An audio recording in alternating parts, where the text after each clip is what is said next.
प्यारे दर्शकों नमस्कार। तारीख आज 30 अप्रैल 2025, दिन बुधवार और हिंदी पंचांग के अनुसार आज वैशाख माह के शुक्ल पक्ष की तृतीया तिथि है। तो आइए नजर डालते हैं आज के मुख्य समाचार में उत्तराखंड से लेकर देश दुनिया तक की तमाम बड़ी खबरों पर। उससे पहले यदि आपने अभी तक इस चैनल को सब्सक्राइब नहीं किया है तो अभी सब्सक्राइब करके हमारी मेहनत के लिए एक लाइक जरूर कर दें। तो चलिए शुरू करते हैं। मंगल दलों को मिलेगा स्वरोजगार का मौका, राज्य सरकार बनाएगी योजना। उत्तराखंड सरकार ने 7,000 से अधिक युवक युवती मंगल दलों को स्वरोजगार से जोड़ने का फैसला किया है। युवा कल्याण मंत्री रेखा आर्या ने अधिकारियों को विस्तृत योजना एक सप्ताह में तैयार करने को कहा है। इन दलों को स्वरोजगार हेतु प्रस्ताव आमंत्रित किए जाएंगे और स्वीकृत प्रस्तावों को आर्थिक सहायता दी जाएगी। साथ ही चारधाम यात्रा में तैनात पीआरडी जवानों के लिए जरूरी सामग्री की व्यवस्था करने के भी निर्देश दिए गए। सीमांत जिलों में बढ़ेगा हवाई संपर्क, सीएम धामी ने केंद्रीय मंत्री से की मुलाकात। मुख्यमंत्री पुष्कर सिंह धामी ने दिल्ली में केंद्रीय नागरिक उड्डयन मंत्री राम मोहन नायडू से मुलाकात की। उन्होंने पिथौरागढ़ और उत्तरकाशी से दिल्ली तक हवाई सेवा शुरू करने की मांग की। देहरादून के जौली ग्रांट और पंतनगर एयरपोर्ट के विस्तार में तेजी लाने पर भी जोर दिया। धामी ने कहा कि सीमांत इलाकों की एयर कनेक्टिविटी आपदा प्रबंधन और टूरिज्म के लिए अहम है। उन्होंने धारचूला और मुनस्यारी जैसे क्षेत्रों को भी हवाई नेटवर्क से जोड़ने का आग्रह किया। गरीबों के राशन पर अमीरों का कब्जा, पकड़े गए 188 अपात्र राशन कार्ड धारक। नैनीताल जिले में खाद्य पूर्ति विभाग की जांच में 188 अपात्र राशन कार्ड धारक पकड़े गए हैं, जो सरकारी राशन का लाभ उठा रहे थे। लालकुआ और रामगढ़ में सर्वे के दौरान ये खुलासा हुआ। लालकुआ में 1084 में से 134 और रामनगर में 326 में से 54 अपात्र पाए गए। जिला आपूर्ति विभाग ने इन लोगों को राशन कार्ड जमा करने की चेतावनी दी है, अन्यथा कानूनी कार्रवाई की जाएगी।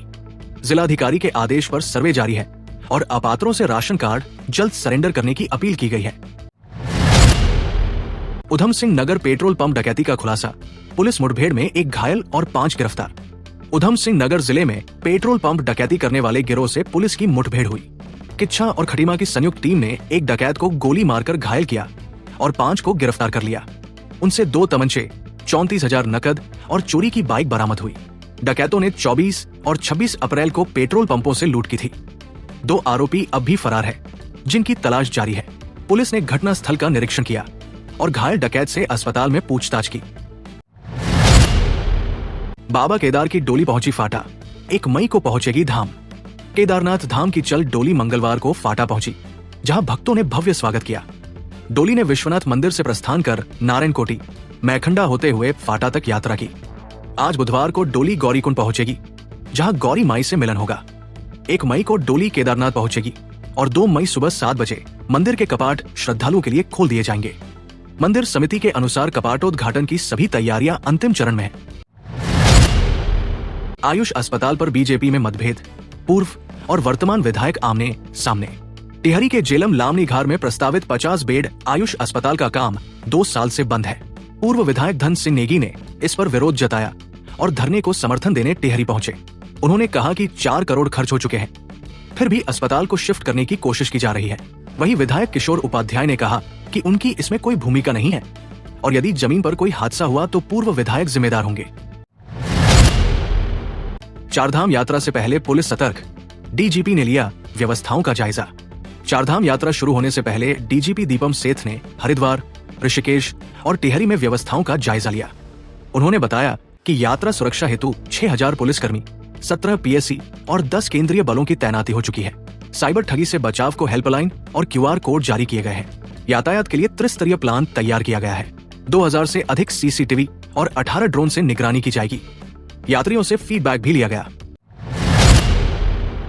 BSF जवान की अचानक मौत, बेटी की शादी से पहले हार्ट अटैक से हुआ निधन। कमसाल गांव निवासी और BSF में तैनात हेड कांस्टेबल लखपत लाल 48 का हार्ट अटैक से निधन हो गया। वो बेटी की शादी के लिए छुट्टी लेकर घर आए थे। शादी 5 मई को होनी थी। सोमवार को वो CHC अगस्त्य मुनि में स्वास्थ्य जांच कराने गए थे। शाम को उन्हें सीने में दर्द हुआ। जब तक परिजन उन्हें अस्पताल ले गए, डॉक्टरों ने मृत घोषित कर दिया। अगले दिन मंदाकिनी नदी के घाट पर सैन्य सम्मान के साथ उनका अंतिम संस्कार हुआ। वो मणिपुर में तैनात थे। उनके परिवार में पत्नी और 3 बच्चे हैं। निधन पर केदारनाथ विधायक आशा नौटियाल और अन्य नेताओं ने शोक जताया है। पीएम आवास पर हाई लेवल बैठक, डोभाल और तीनों सेनाओं के प्रमुख हुए शामिल। पहलगाम आतंकी हमले के बाद भारत एक्शन मोड में है।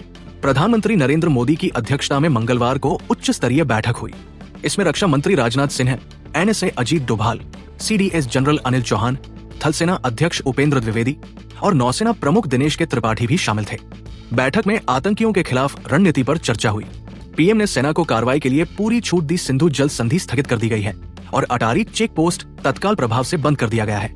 पाकिस्तानी उच्चायोग के सैन्य सलाहकारों को अवांछित व्यक्ति घोषित कर दिया गया है। प्रधानमंत्री की सेना को खुली छूट, कहा जवाब कैसे देना है आप तय करें। प्रधानमंत्री मोदी ने सशस्त्र बलों को पूरी स्वतंत्रता दी है कि वे आतंकियों को जवाब देने की रणनीति और समय खुद तय करें। ये बयान पहलगाम हमले के बाद आया है, जिसमें 26 लोगों की जान गई थी।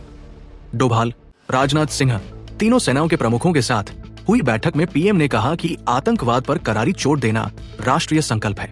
सरकार ने सर्वदलीय बैठक में विपक्ष का भी समर्थन हासिल किया।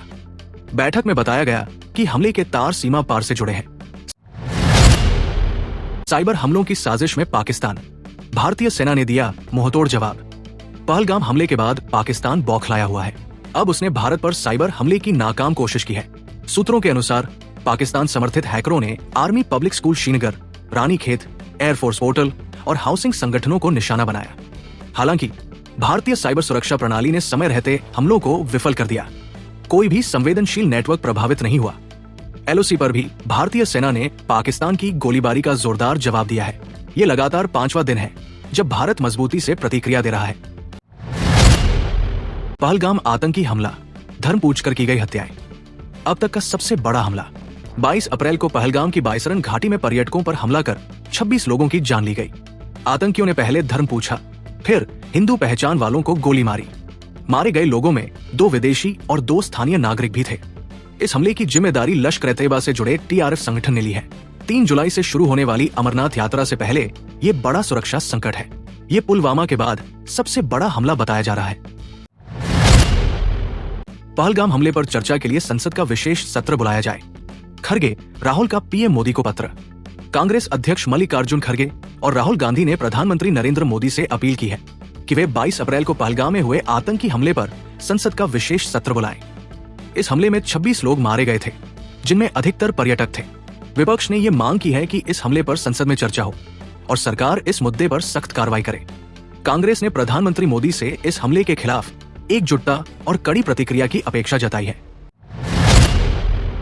NCERT किताबों से मुगल काल को नहीं, दोहराव को हटाया, शिक्षा मंत्री का बयान। शिक्षा राज्य मंत्री सुकांत मजूमदार ने NCERT के फैसले पर प्रतिक्रिया दी और कहा कि मुगल काल को पाठ्य पुस्तकों से हटाया नहीं गया है, बल्कि दोहराव वाली सामग्री को संपादित किया गया है। उन्होंने ये भी कहा कि मुगलों का इतिहास महत्वपूर्ण है, लेकिन भारतीय इतिहास के अन्य महत्वपूर्ण राजवंशों को भी स्थान मिलना चाहिए।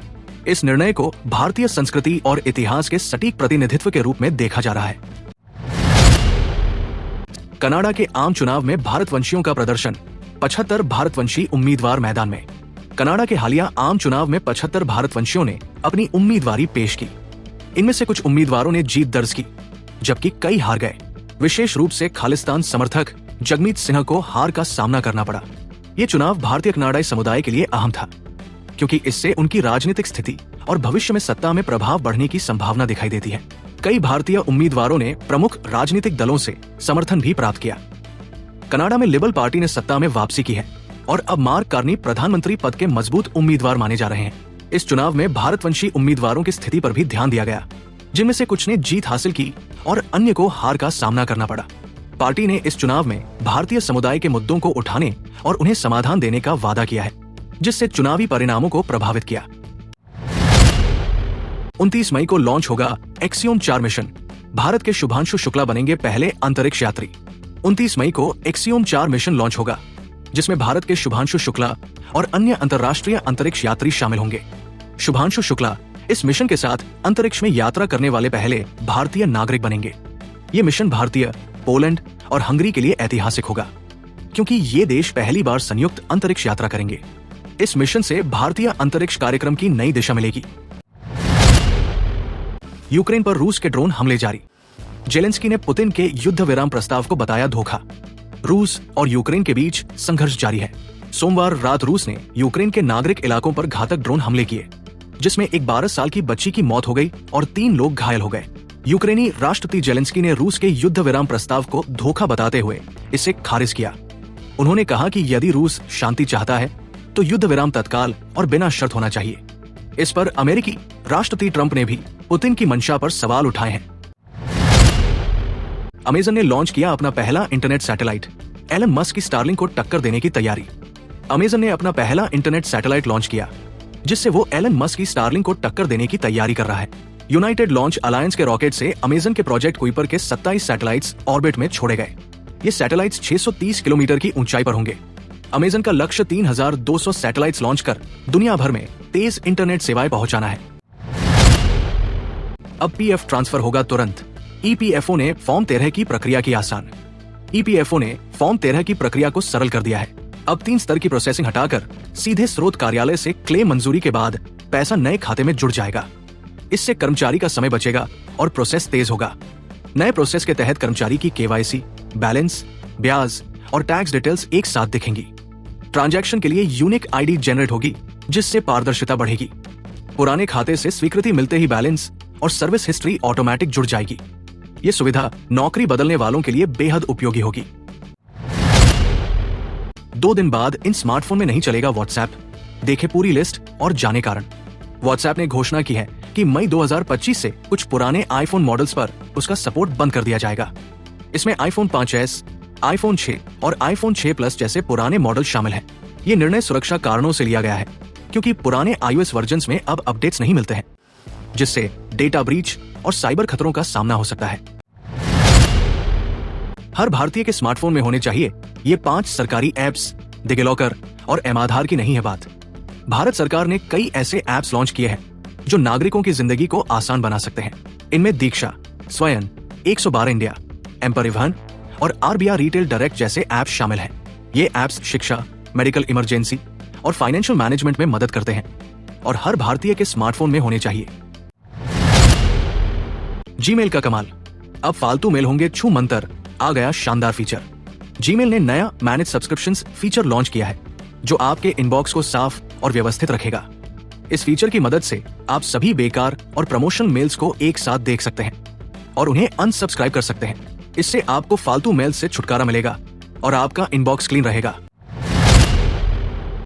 अक्षय तृतीया से पहले सोने की कीमतों में 1050 रुपए का उछाल। चांदी 3500 रुपए हुई मजबूत। अक्षय तृतीया के मौके पर सोने और चांदी की कीमतों में उछाल देखा गया। सोने का भाव 1050 रुपए बढ़कर 99,450 रुपए प्रति 10 ग्राम हो गया, जबकि चांदी की कीमत 1300 रुपए बढ़कर 1,02,000 रुपए प्रति किलो हो गई। इस वृद्धि का कारण ज्वेलर्स और स्टॉकिस्टों की खरीदारी है, जो अक्षय तृतीया के लिए सोने चांदी की मांग को बढ़ा रहे हैं। आईपीएल के बीच प्रतीका रावल ने वनडे में रचा इतिहास। दिग्गज भी छूटे पीछे। महिला क्रिकेट खिलाड़ी प्रतीका रावल ने वनडे क्रिकेट में शानदार प्रदर्शन करते हुए इतिहास रचा। उन्होंने दक्षिण अफ्रीका के खिलाफ 91 गेंदों पर 78 रन बनाए और महिला वनडे क्रिकेट में 500 रन बनाने वाली सबसे तेज बल्लेबाज बनी। प्रतीका ने इंग्लैंड की चार्लोट एडवर्ड्स का रिकॉर्ड तोड़ा और अपनी पहली 6 पारियों में 444 रन बनाए। बल्ले से होगा धमाका या गेंद रहेगी हावी? समझिए अरुण जेटली की पिच का मिजाज। आईपीएल 2025 के मैच में दिल्ली कैपिटल्स और कोलकाता नाइट राइडर्स के बीच मुकाबला होने वाला है।